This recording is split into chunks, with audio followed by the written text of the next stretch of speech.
So, I just got to see the brand new biopic about Bob Marley, which is titled One Love. The film stars Kingsley Ben-Adir and Lashana Lynch, and it tells the story of Bob Marley during this very, very dangerous time in Jamaica in which these two political sides, post-revolution, post-independence, are about to pretty much go to civil war, and Bob Marley has to do this peace concert to try to heal the divide of his nation. Now, I am a sucker for biopics about musical legends. I am a sucker for pretty much all of them. It's tough for me to find a biopic like this that I don't like. I love movies like Straight Outta Compton, Bohemian Rhapsody, Rocket Man, Elvis. I love every single one of them, and I went into this expecting that no matter what, I was probably going to end up enjoying it. And surprise, surprise, I did. I did enjoy this movie a lot, but I have obvious issues with this film that I see a lot of other people kind of echoing in the world. Like, this movie's getting kind of trashed by critics. Audiences seem to really like it, but the critics don't really seem to be in love with this one. And I have a lot of the same issues with this film that a lot of other critics are saying, so I'm going to kind of go through all of them and just kind of tell you what I like about this, what works about it,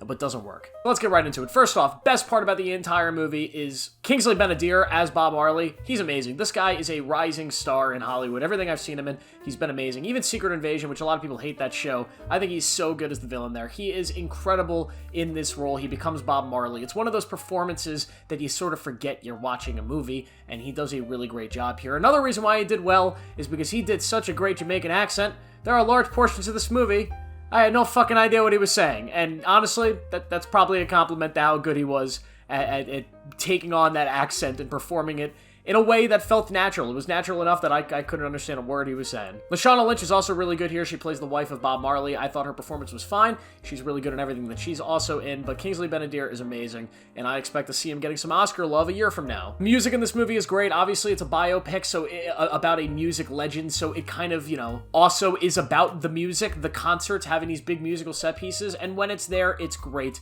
You get all of the big hits from Bob Marley, and it's really great to see. I think the costume design in this movie is really great. The way that they wear all of like the Jamaican style clothing, the Bob Marley era clothing, a lot of the stuff they wear in their hair and their head, all that stuff. It really matched the culture of the times really well, and Bob Marley has this coolness to him that when he's walking around with his crew, he's entering different rooms, he's going on stage, he just has this aura to him. And that's kind of what it's about when it comes to these big stars, and what you got to try to emulate is connecting to the aura that ended up making them famous, that energy that made them stars, and it's kind of hard to recreate when you aren't that star themselves. Movies like Bohemian Rhapsody, they try to emulate that aura that Freddie Mercury had, and I think they did a pretty okay job at it. This movie does a great job at it. This guy feels larger than life. He feels like Bob frickin' Marley. I also thought the movie looked good. It's got like a weird, bright, orangey sort of color palette to a lot of it, but it looks really good, especially when they're traveling to different countries and you get the nice cinematography. I think it was a nicely shot film. Now, there are some problems with the film.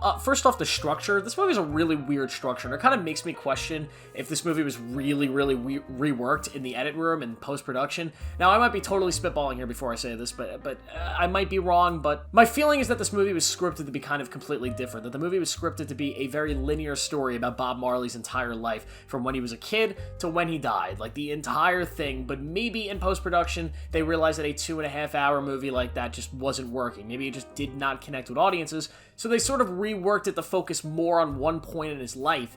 But at the same time, they don't, because they kind of jump back and forth in time. You're in the past for a little bit, then you're kind of like a little bit in the past, then you're like jumping forward in time. And the movie is just not really structured well. And I don't want to say it's hard to follow, but it just feels unbalanced and it feels unfocused a lot of the time. That when you actually eventually do get to what the focal point of this story is in this part of Bob Marley's life, it doesn't feel as big and as powerful as it did in the opening moments, because you've been jumping so much.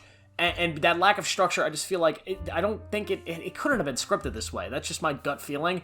But maybe it was, I don't know. But the structure of this film definitely makes it feel disjointed, and it kind of took me out of it a little bit. There's also this weird moment where they're in a flashback, they're showing you Bob Marley as a kid, right, doing his whole thing as a little kid. And then it jumps to, like, the modern day of the movie, and it gives you, like, a 3 months later.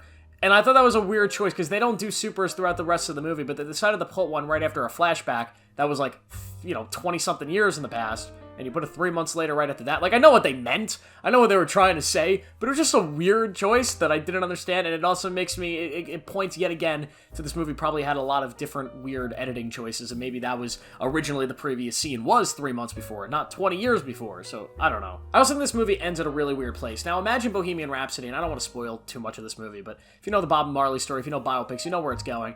It's like, imagine at the end of Bohemian Rhapsody, they get to Live Aid. They're at the Live Aid concert. It's been building up to this whole thing, and they're about to perform. And right as Freddie Mercury grabs the mic and he's about to start singing, it cuts to black. That's pretty much the ending of this movie. It just cuts to black at the end of the big thing that we were building the whole movie towards. And I didn't understand that. And I'm pretty sure they filmed this big event because there are clips in the trailer that appear to be from this event, and they just decided not to have it in the film. And then they put a lot of stuff in the credits that show, like, oh, what happened to Bob Marley? What happened at this concert? And there were some really powerful things that I never knew about Bob Marley that happened here. Like the fact that there was a moment in time where Bob Marley brought the two rival political leaders on stage and brought them together and had them hold hands and come together in unity. And it's a really powerful image that I'm shocked wasn't done in the movie, that was put in the credits as, like, real-life footage. That's something that should have been in this film. Honestly, it should have been the whole point of this film, was to get to that moment. Can you imagine if a major Hollywood blockbuster recreated a moment and had that stunning visual of Bob Marley taking two political rivals who hate each other in a divided country, had them hold the hands, come together in unity, join together for peace, have that image in a big blockbuster Hollywood biopic in an election year?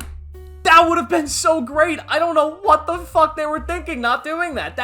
That to me seems perfect. That would have been one of the best images you can get in film all year. One of the most impactful and thematical messages you could send in film. I don't know why they didn't do it. That was something that was stunning to me, and it kind of ruined the ending because they show it in the credits, and my mindset was, why is that in the credits and not something they prioritize to have as a real crescendo moment in the film? I just thought that was bizarre. Also, and this might just be because I saw Madam Web, so like my senses for it were heightened. I was looking for it.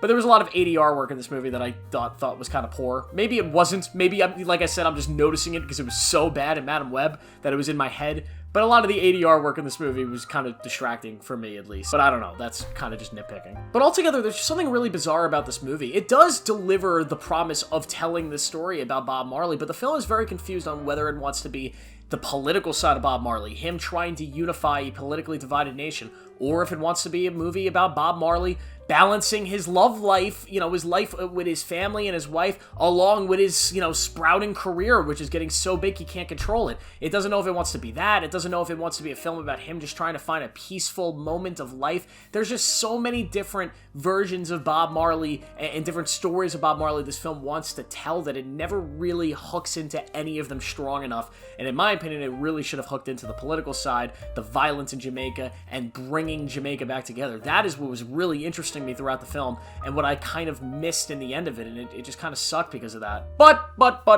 I did enjoy the movie. There's a lot of fun to be had here. If you like a lot of musical biopics like this, if you liked Bohemian Rhapsody, if you loved movies like Elvis, you'll probably enjoy this movie. If you love Bob Marley's music, you'll probably enjoy this movie. The performances are really great. Technically speaking, the movie is fine. It looks great. It's just the script and the edit and all that stuff is a little bit unstructured for my taste, and I don't think the film really goes where I personally would have liked it to have gone and shown us what I would have liked it to have shown, what I would have done if I was filming it, but I'm not the filmmaker here. But thematically, I thought there was a very, very, very powerful and timely moment that you could have delivered at the end of this movie that they just didn't do for whatever reason. And because of that, it took away a little bit. But I enjoyed the movie. I'll give it a 2.5 out of 5 stars. It's fine. That's the video, guys. Thanks for watching. Please make sure to like and subscribe. Make sure to click the video on your screen right now, and I will see you in the next one.